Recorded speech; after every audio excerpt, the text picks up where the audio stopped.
Đàn ông ấy mà càng chiều vợ thì sự nghiệp càng thăng tiến. Bí mật này không phải ai cũng biết.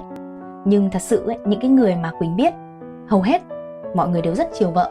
Ví dụ như mấy anh bạn của chồng Quỳnh, họ còn nói là người vợ nhà anh ấy còn là như phong thủy trong gia đình ấy. Dù không phải ai cũng tin vào phong thủy, và kể cả Quỳnh nha. Thế nhưng mà thật sự luôn là những cái người vợ ấy có cái tầm ảnh hưởng cực kỳ lớn trong gia đình. Từ cái việc chăm sóc con cái này, lo bữa ăn giấc ngủ, đến cái việc giữ gìn mái ấm gia đình.